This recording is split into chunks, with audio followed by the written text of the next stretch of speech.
Good evening, everybody. I'm John O'Loughlin. Welcome to my channel. It's called Macduff Lives. And tonight I'm very happy to be resuming reading of Rulers of Evil by F. Tupper Saucy. We are well past halfway through the book and getting some more very interesting stuff tonight as we look in the actual geography, the layout of Washington, D.C., and we consider how they did that. What kind of thoughts was behind it, and what does that tell us to see these kind of creepy, in some instances, designs in the way the streets are laid out, and etc. So that's part of what we'll be reading tonight. I want to say hello to everybody. Hello, Melissa, Corky, Christy, uh, Corky and Melissa again, Mobster, Patricia from Haiti. Hello, Patricia. And Tim Spencer's here. 21 people, according to the little counter up there. And yeah, this has been a great journey reading Rulers of Evil with you guys. I think it's every time I read it, and I guess this is the third time I've been through it.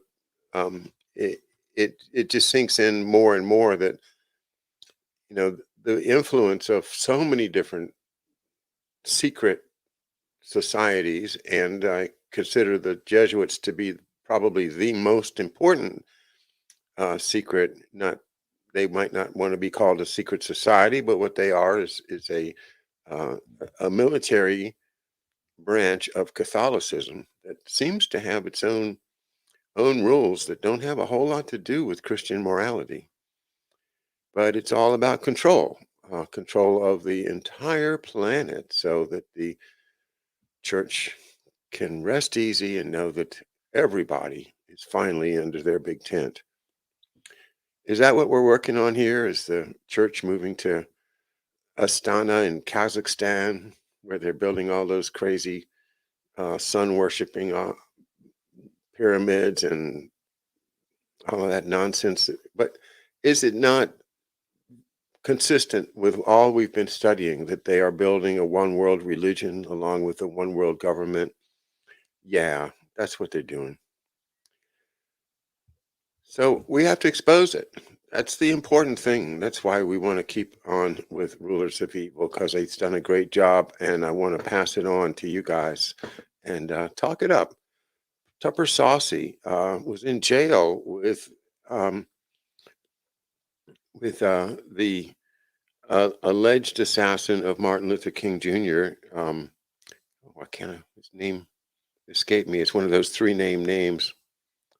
But he was convinced he was completely innocent, and I think a lot of us are, as well as a jury in that particular civil case. So it's uh, it's so reminiscent of all those other. James Earl Ray, thank you so much, Andy. Good to have Andy with us tonight. Andy's off to Florida tomorrow to support an event with Dr. Tarver, one of the many broadcasters associated with Neighborhood News Studio. And I consider myself very fortunate to be one of them as well. Pardon me a second, and we'll get started.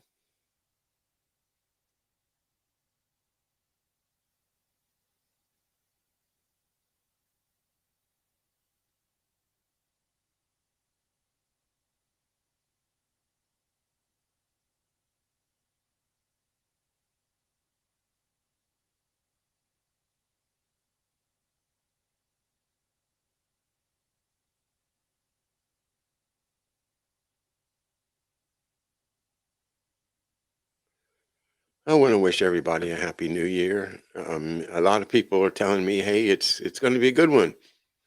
I I hope you're right. Personally, I think we're not. We're exposing it, but we're not exposing it to enough people yet. But gosh, Mark and Andy and everybody, Bill Taylor.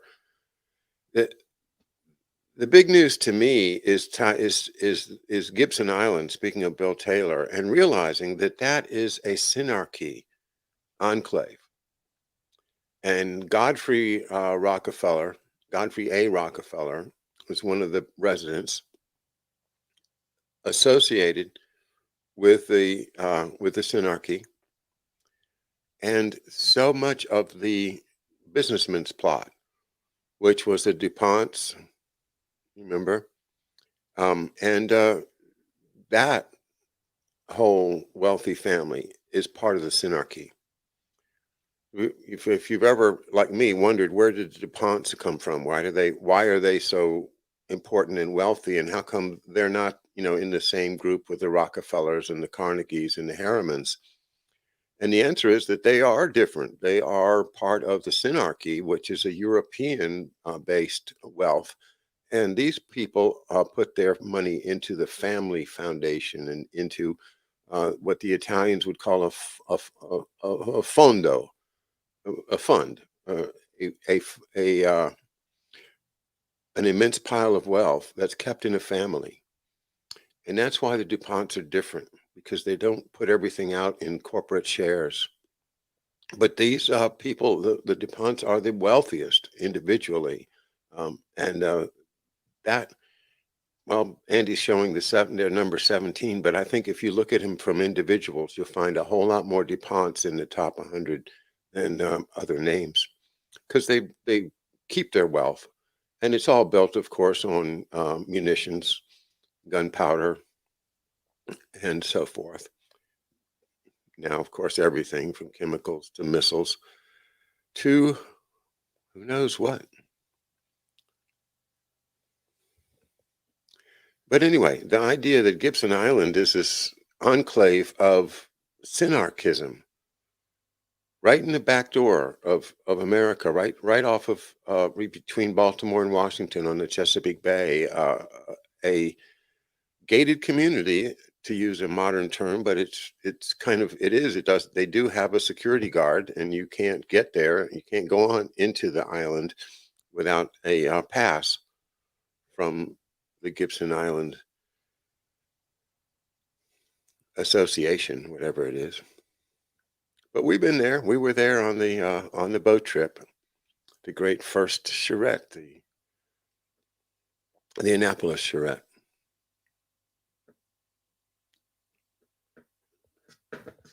So we've had some adventures in the past, and there are going to be some more in the future. I'm hoping I can entice folks back to the island, perhaps in March, for another McDuff event. We haven't had a McDuff event in a while. And I've got some new stuff. I bet you a lot of other people can contribute some new stuff and get together for fun, maybe in the early spring, around March 20th or so. We'll talk it over with a few people and see what we decide. At least we know that it's not going to be snowing like it was here. We haven't had 10 inches of snow in maybe 3 or 4 years, and it's really knocked everything out. The power, the lights, the cable, the internet, the roads, everything. It was cold last night, 30 degrees. So we had to get all the blankets out.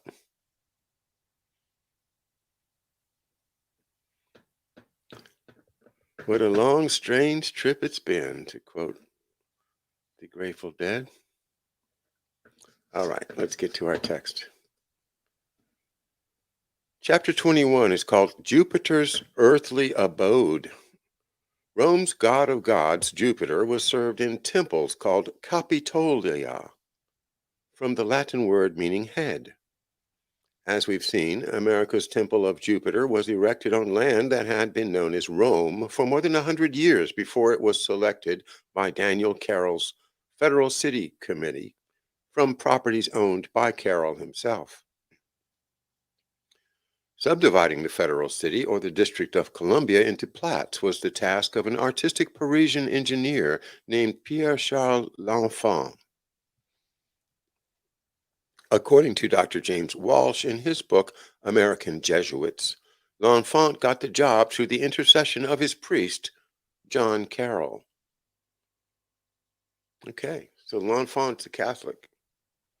A lot of times we think of the French in America as Huguenots, but we have to remember that there's a lot more Catholics than there are Huguenots.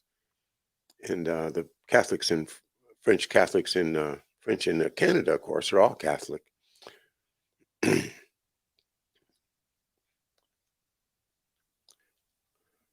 Now, L'Enfant was a Freemason. So there's another example of what I had noticed with James Hoban, another architect of the early federal city, that they could be both Catholic and Freemasons at the same time. And the Pope outlawed and excommunicated anyone that joined the Freemasons in about 18, I don't know, in the middle of the 1800s. I think it was Pio Nono, the Pius the Ninth, that finally said, no, you can't be a Freemason. That is worshiping another god. It's not Catholicism, and therefore you're excommunicated. But in the early times, they were They were not only communicating; they were investing in each other's projects and helping each other along. And again, to be a Catholic and a Freemason was not a bad thing in the federal city in the first years. And it's an amazing thing to consider that now the two. Well, now they're back together again, right? They're back to saying, okay, well, it's all right, because we have Pope Francis and all of the liberal theologies that says, oh, everything's okay. But for maybe 100 years, it was completely illegal to be a Freemason. That's why they started the Elks. At least that's why my parents, my grandfather and my father and my great grandfather were all members of the Elks in Hartford, Connecticut. The Elks, Catholics could be Elks, but they could not be Masons at that time. L'Enfant was a Freemason. He subdivided the city in a brilliant array of Kabbalistic symbols and numerics. Perhaps his best known device is the pattern that is discerned when a straight line is drawn from the White House along Connecticut Avenue to DuPont Circle, and then along Massachusetts Avenue to Mount Vernon Square, and then back along K Street to Washington Circle, then up Rhode Island Avenue to Logan Circle, then along Vermont Avenue back to the White House. What results is a perfect pentagram, the Queen of Heaven's 8-year and 1-day celestial journey. But L'Enfant's pentagram points downward, forming the shape of the Baphomet. I should show you let me show you that picture just in case you haven't seen it yet.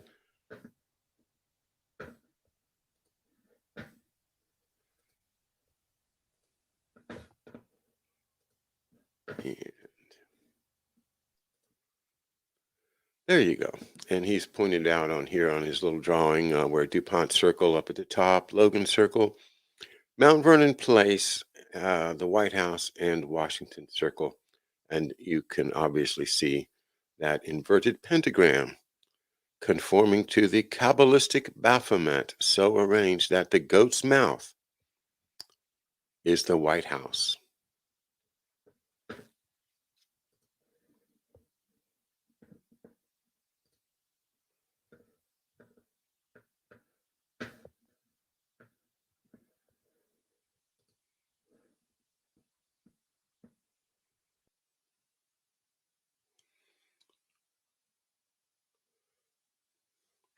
L'Enfant's pentagram points downward, forming the shape of Baphomet, the Gnostic absorption into wisdom, goat's head icon of the Knights Templar.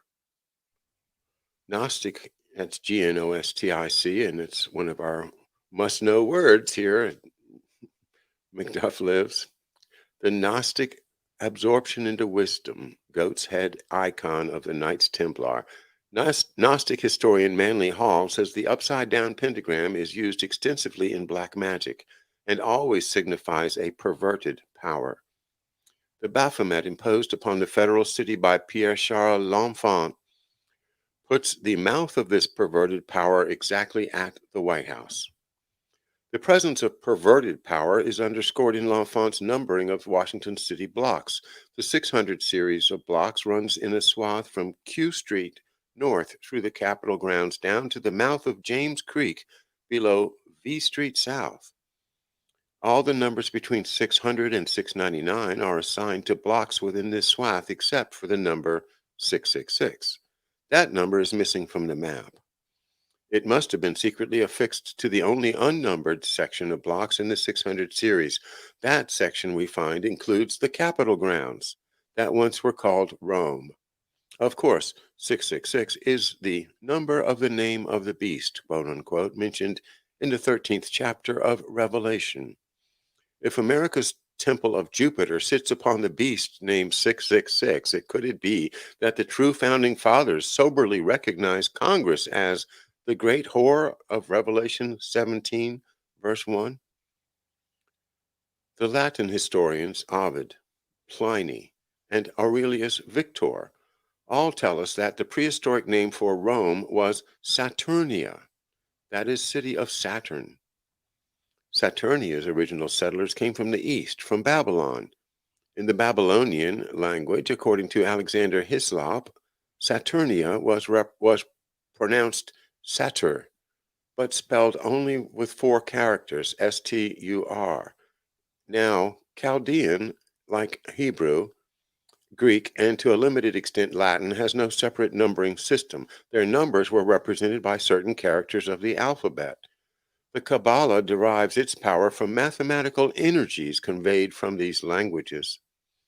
Hislop reported a phenomenon that he said every Chaldee scholar knows. Chaldean is the language of the Babylonians, which is that the letters of Stur, S-T-U-R, Rome's earliest name, total 666. S equals 60, T equals 400, U equals 6, R equals 200, and the sum, I guess, something equals 666. I'm not really following this. Hislop further reported that Roman numerals consist only of 6 letters, D, C, L, X, V, and I. We ignore the letter M, signifying 1,000, because it's a latecomer, having evolved as a shorthand for 2 Ds. When we total these 6 letters, we discover a startling link with the beast of Revelation embedded in the very alphanumeric communication system of the Romans. D equals 500, C equals 100, L equals 50, X equals 10, V equals 5, I equals 1, and the sum is 666. Okay, now I get it. Demonism, black magic, and perverted power formatted into the streets of the federal city. Well, as Michael Novak observed, the indispensable task of the founding fathers was to build a republic designed for sinners. Isn't that amazing? I it blows my mind to think that somebody would have thought in these terms that, the people here are sinners, so we better make a republic that can accommodate that. Not all sinners can be governed with a loving call to repentance, with reason, logic, patience, understanding, and forgiveness. Sin develops cunning villains who steal, rape, destroy, torture, and kill. A republic designed for sinners must be up to the villainy of its meanest subject. This is why the great revolutionary pamphleteer Tom Paine candidly characterized human government as a necessary evil. A government must necessarily be as evil as the evildoers it's charged with regulating, or it cannot protect the innocent. This just stands to reason. Scripture shows the principle as divinely ordained. Yet, God ordained the evil to rule the good. Yes, God ordained the evil to rule the good, but the details of this gracious ordination, which we'll be examining presently, are so embarrassing to the flaunted piety of rulers that they must be concealed in Kabbalah.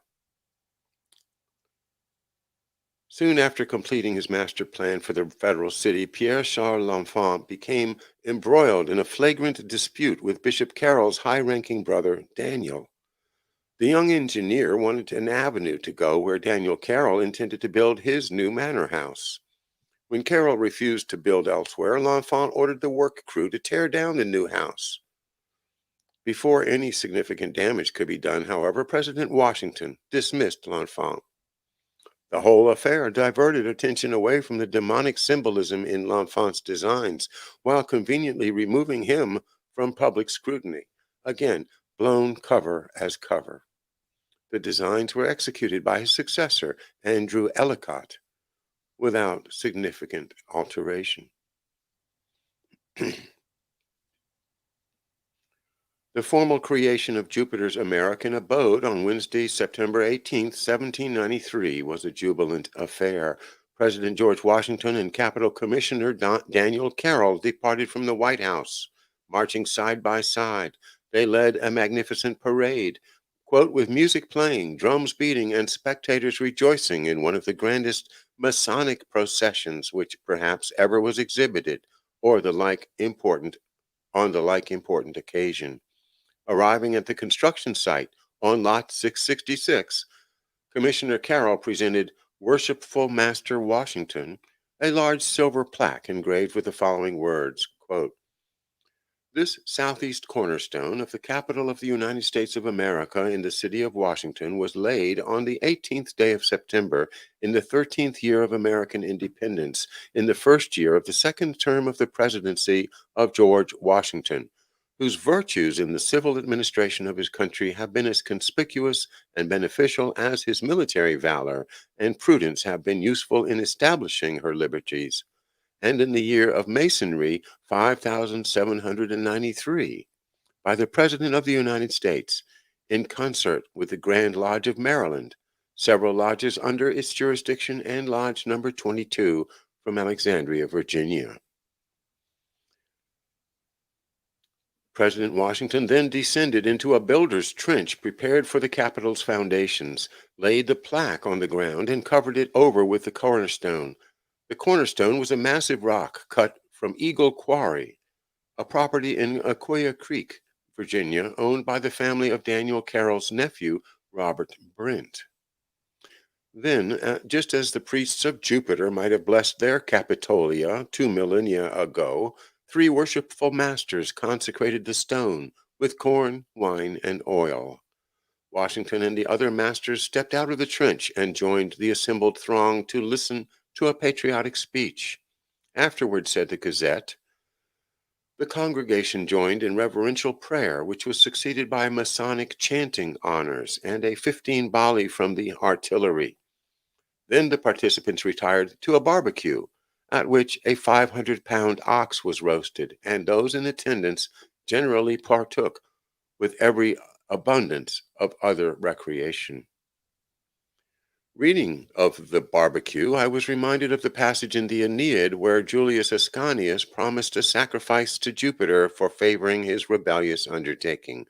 "I shall bring to thy temple gifts in my own hands, and place a white bullock at thy altar."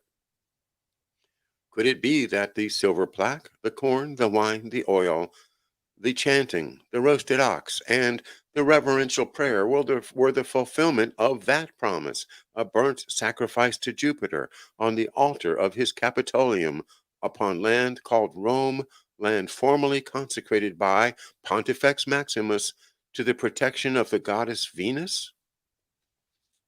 Historians who believe the government of the United States was founded by Christians will certainly disagree. But the ceremony, as reported in the press, was anything but Christian. Moreover, the plaque itself reckoned time according to three systems: the years of independence of the United States, the years of George Washington's administration, and the years of Freemasonry.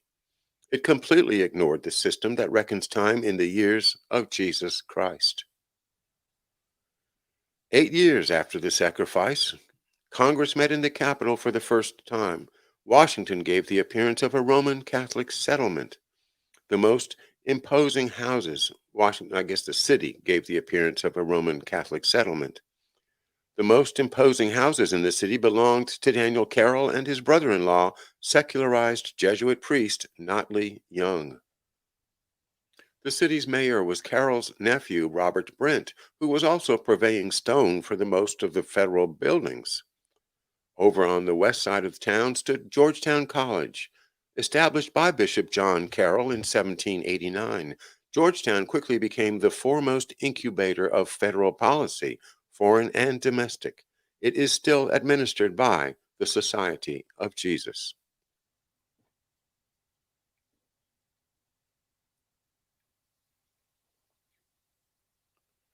When Pope Pius VII restored the Society of Jesus in August of 1814, former Presidents John Adams and Thomas Jefferson exchanged comments. "I do not like the resurrection of the Jesuits," wrote Adams. "They have a general now in Russia," that was in brackets name is Tadeusz Brazalowski, "in correspondence with the Jesuits in the United States, who are more numerous than everybody knows. Shall we not have swarms of them here in the shape of printers, editors, writers, schoolmasters, etc.? I have lately read Pascal's letters over again, and 4 volumes of the history of the Jesuits. If ever any congregation of men could merit eternal perdition on earth and in hell, it is this company of Loyola. Our system, however, of religious liberty must afford them an asylum. But if they do not put the purity of our elections to a severe trial, it will be a wonder." Did you hear that?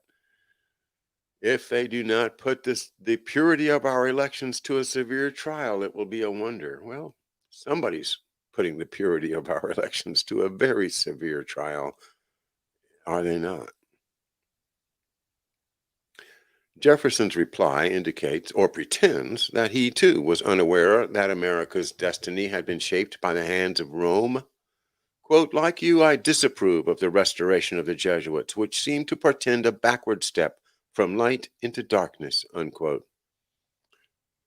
During the next 70 years, Superior Generals John Ruthan and Peter John Bex would pump the society up to its original greatness, swelling the membership from a few hundred to more than 13,000.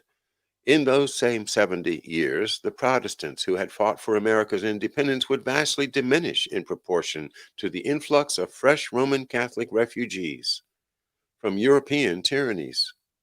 Well, how about South American and Central American tyrannies? Yep. As America's public became increasingly Catholic, Generals Ruthan and Bex were able to signify Washington's debt to the Black Papacy with much bolder iconographic and architectural symbols. This little explored material is the subject of our next chapter.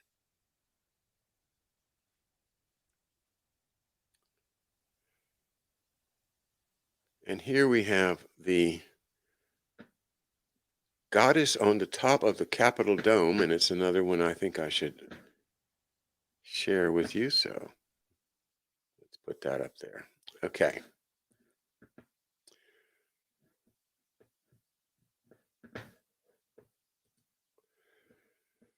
This is this is wild, right? On the top of the Capitol, there's a female figure. You can see that she's in a sling right now because she's just being put up there. So let's read. Persephone, goddess of the U.S. Capitol Dome, said by her priests to have been immaculately conceived. She was renamed Freedom for American consumption. Abducted by Hades, the son of Saturn, she ruled the dead and all else that is within the earth, namely metals and precious stones. At daybreak of May 9th, 1993, helicopters lowered the Queen of the Dead to the ground level for her first cleaning in more than a century. The author attended this historic event and snapped the above photograph. Significantly, May 9th, 1993 was Mother's Day. That bird on top looks like a chicken, but then she has the stars around her head, right? Yeah.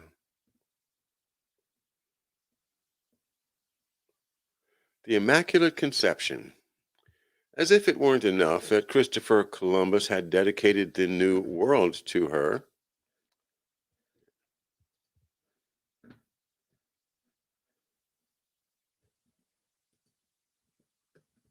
and that Andrew White had dedicated Maryland to her, and that Bishop Carroll had dedicated his See of Baltimore to her, the 1846 Convention of American Roman Catholic Bishops declared the Virgin Mary to be patroness of the United States.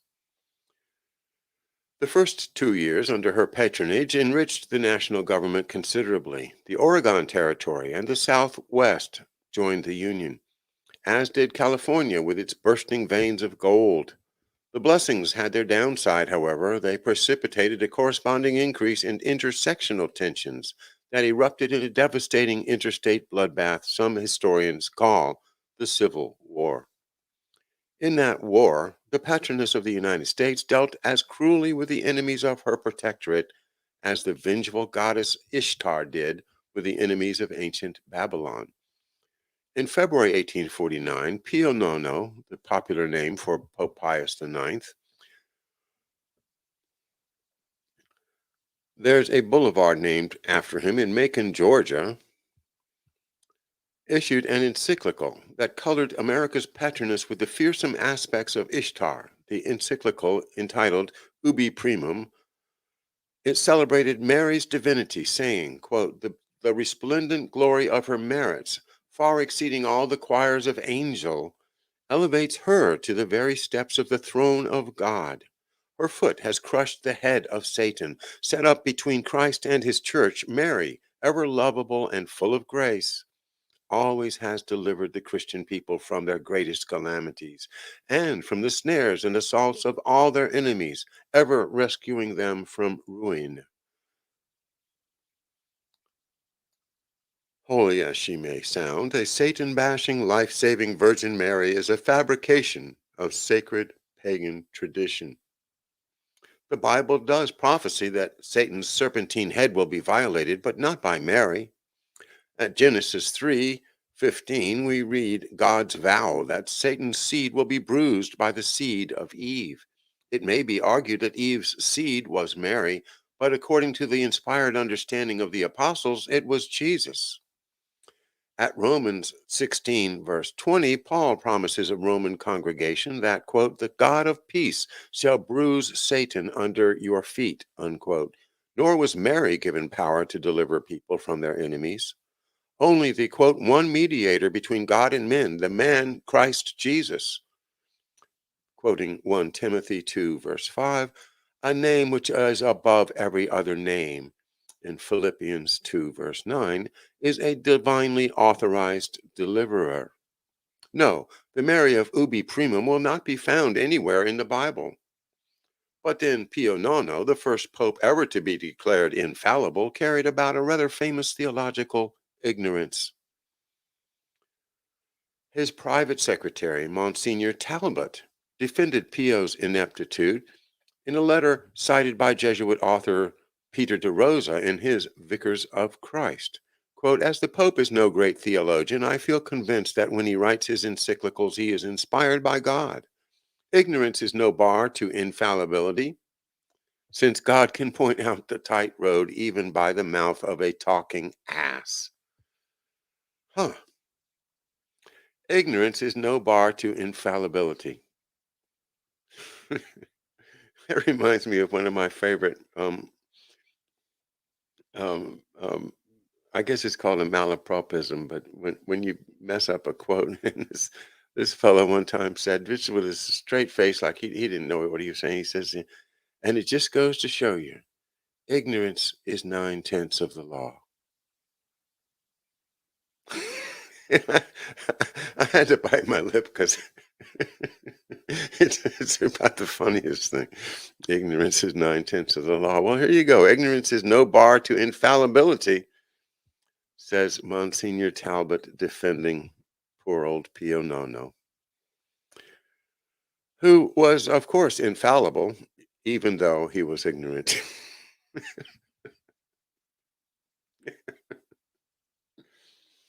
Oh, excuse me a second.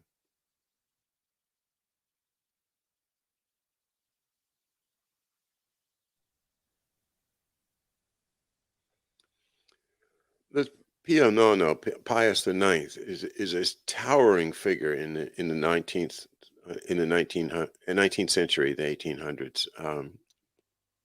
Incredibly important, and the guy that lost the Papal States, he, he was the guy that had to give him up because of the revolution.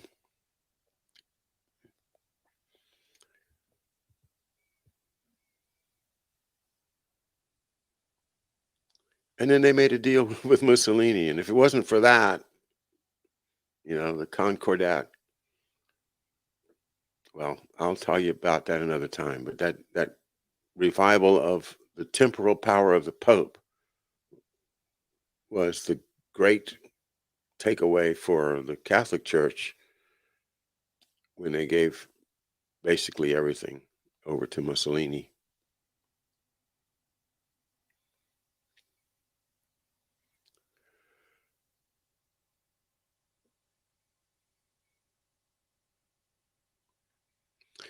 Throughout Pius IX's long reign, most of his theology was written by Jesuits.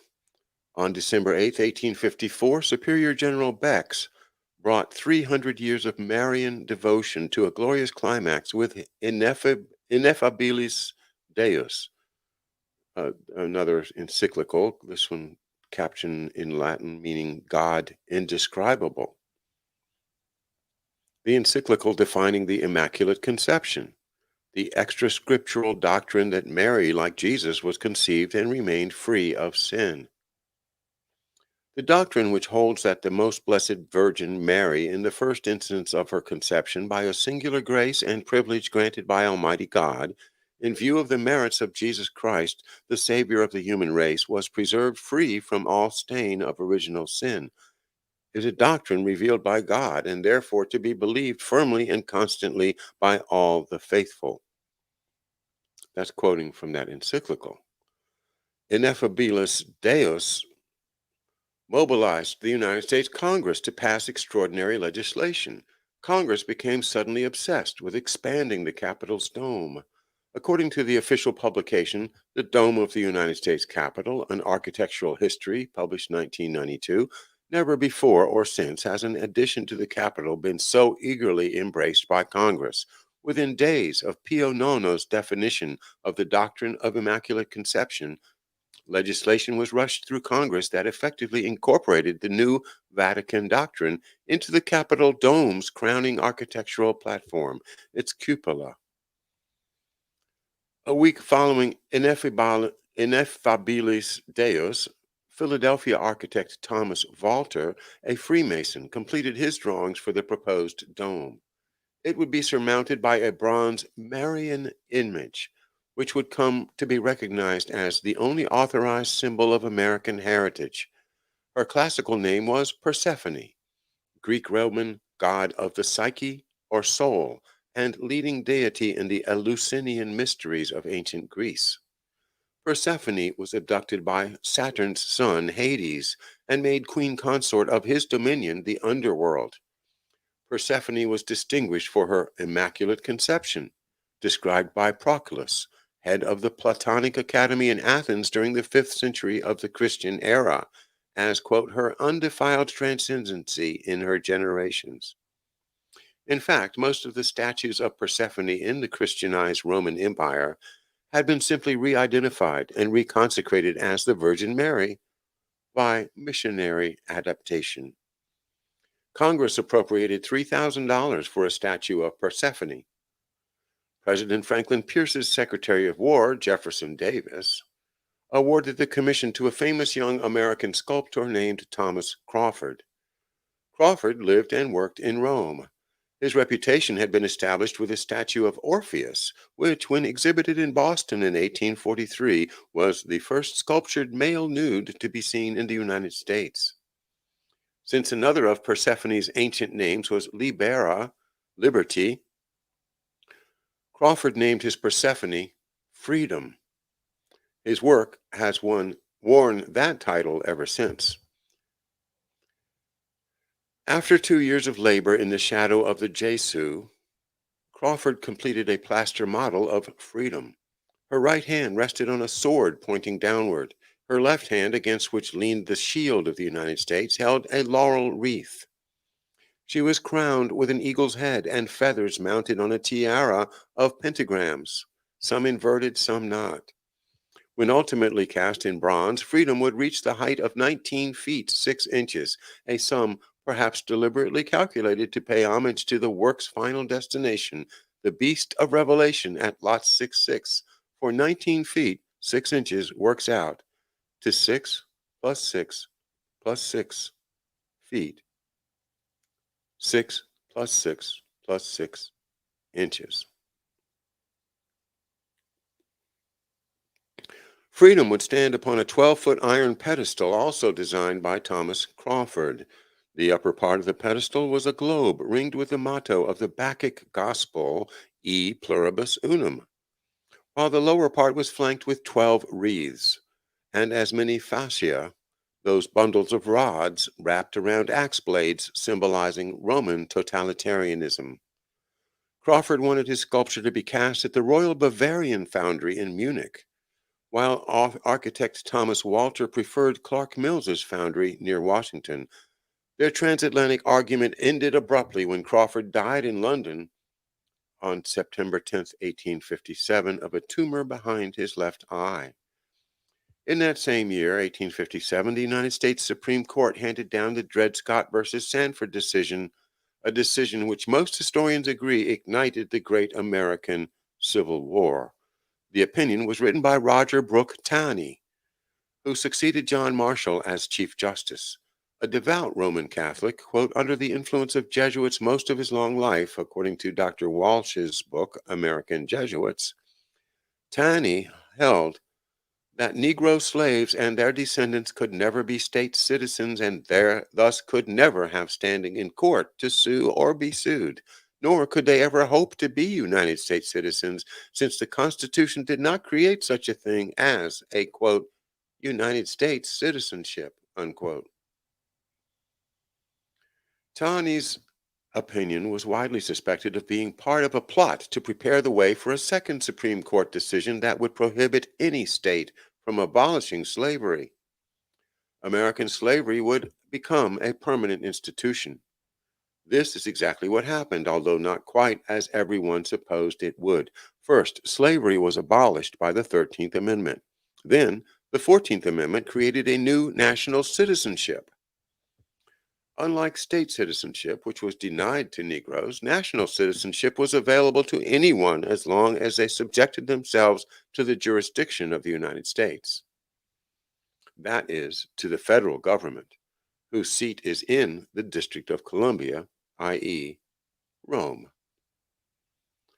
What is so remarkably Jesuitic about the scheme that proceeded out of Roger Taney's opinion is that slavery was sustained by the very amendment that supposedly abolished it. Amendment 13 provides for the abolition of involuntary servitude except as punishment for crime, whereof the party shall have been duly convicted.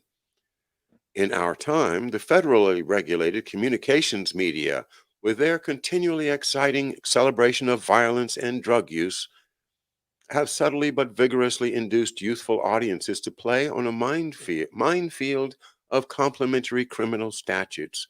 The fruit of this collaboration is a burgeoning national prison population of men and women enslaved constitutionally.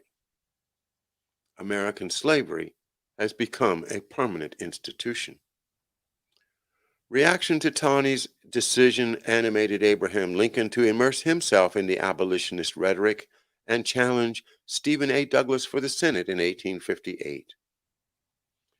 Meanwhile, in Rome, Freedom's plaster matrix was packed into 5 huge crates and crammed with bales of rags and cases of lemons into the hold of a tired old ship bound for New York, the Emily Taylor. Early on, the Emily sprang a leak and had to put into Gibraltar for repairs. Once the voyage was resumed, stormy weather caused new leaks, despite attempts to lighten her load by jettisoning the rags and the citron. Things got so bad she put into Bermuda on July 27th, 1858. The crates were placed in storage, and the Emily was condemned and sold. In November, Lincoln lost his bid for Douglas's seat in the Senate, and in December, another ship, the G.W. Norton, arrived in New York Harbor from Bermuda with some of the statutory crates. By March 30th, 1859, all 5 crates had been delivered to the foundry of Clark Mills on Bladensburg Road on the outskirts of the District of Columbia, where the process of casting the Immaculate Virgin into bronze and iron was begun. Lincoln opposed Stephen Douglas again in 1860, this time for the presidency, and this time victoriously. The northern states rejoiced. The southern states, fearing Lincoln would abolish slavery, prepared to secede. The tea has been thrown overboard, shouted the Mercury of Charleston, South Carolina, capital of American Scottish Rite Freemasonry. The Revolution of 1860 has been initiated. By Lincoln's inauguration in March 1861, 6 states had seceded from the Union. In April, General Pierre Beauregard, a Roman Catholic who resigned his superintendency of West Point to join the Confederacy, fired on the United States military enclave at Fort Sumter, and brotherly blood began flowing. Jefferson Davis, who 5 years earlier had commissioned Crawford to sculpt the Immaculate Virgin, served as president of the rebellious Confederate States of America. In historian Eli N. Evans's book on Judah P. Benjamin, I happened upon a strange and interesting link between Davis and the Vatican. While a young Protestant student at the Roman Catholic monastery of St. Thomas College in Bardstown, Davis had pled to be received into the Catholic faith, but was, quote, not permitted to convert. He remained a, quote, hazy Protestant until his confirmation into the Episcopal Church at age 50. Despite outward appearances of rejection, the Confederate president maintained a vibrant communication with Rome. No one was more aware of this than Abraham Lincoln.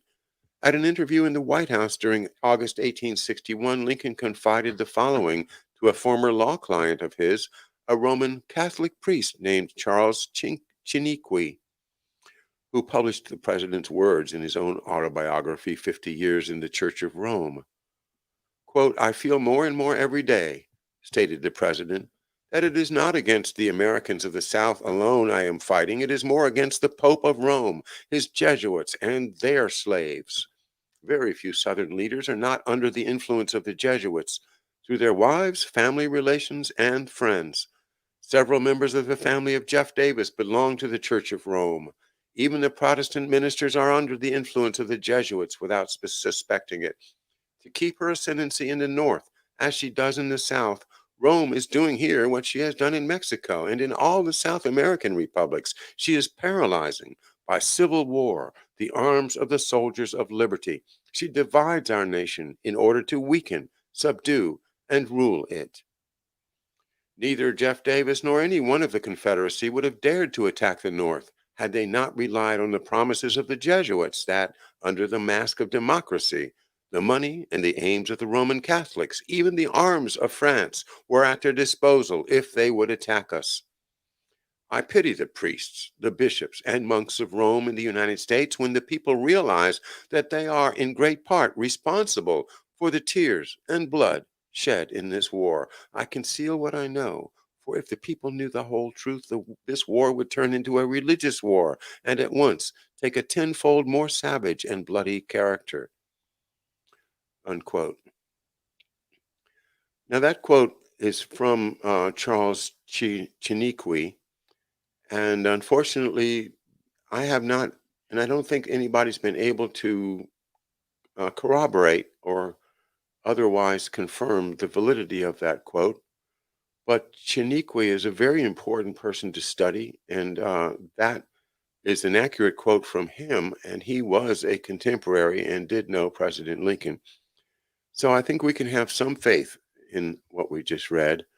At least the idea that Jeff Davis was very friendly to the Catholics, and the idea of Jesuit influence, whether directly or through wives, perhaps, of Confederate leaders. Well, think about, I mean, Scarlett O'Hara's dad was an Irish Catholic, right? And so much of the, like Beauregard, you don't think of these people as being influenced in any way by the Catholics. It seems like a Protestant venture, the whole Confederacy, doesn't it? Seems like a Scottish Rite Catholic, more of a Presbyterian group than Catholic. But I do think Saucy's correct here that the actual direction came from Rome and people allied with Rome, such as the City of London. Just my opinion. The Great Civil War rampaged for another year. In autumn of 1862, the Confederacy's invasion of the Union was defeated at the Battle of Antietam in Sharpsburg, Maryland. As if in celebration, the Immaculate Virgin was moved from the foundry and brought to the grounds of the Capitol construction site. The lower floors of the building were teeming with the traffic of a Union barracks and makeshift hospital. Above all this loomed Thomas Walter's majestic cast iron dome, patterned after that of St. Isaac's Cathedral in St. Petersburg, Russia. In March 1863, freedom was mounted on a temporary pedestal, quote, in order that the public may have an opportunity to examine it before it is raised to its destined position, as stated in Walter's annual report. One would expect photographers to be climbing all over themselves to make portraits of the only authorized symbol of American heritage. While she was available for ground level examination, America's pioneer photographer Matthew Brady had shot a comprehensive record of the Capitol under construction, including portraits of both the Capitol architect Walter and Commissioner of Public Buildings Benjamin French. But neither Brady nor anyone else photographed freedom while she was available for close ups. Was there a fear that perhaps some Protestant theologian might raise a hue and cry about the pagan icon about to dominate the Capitol building?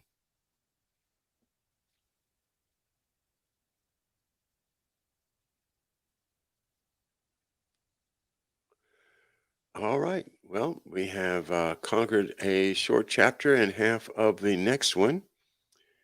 We will see the pagan image mounted on top of the Capitol, and she's still there, of course. When we were kids, whenever we would go downtown, if my grandfather was with us, which was rare, he would always joke with us, tell us there was a fly on top of the helmet of the statue on top of the Capitol. Oh well, grandpas and children, it was a wonderful time to be a young child. My dad's father, Tom Senior, was a real character and a wonderful grandpa. All right, so we're going to wrap it up here on page 241 tonight. Thanks for being with me. Yeah, DC, hey Jansen, DC, City of London and Vatican. All of this stuff is coming together in so many people's minds. There's millions and millions and millions of us at this point that we're studying it. I can't say we know the answers, but we do know the questions. And until those questions are answered, the current regime is not legitimate. These people have been so delegitimized by researchers that Babylon is falling. Babylon is falling. Just think of it. That'll give you some hope for the new year. All right. Thanks, Andy. Have a great trip.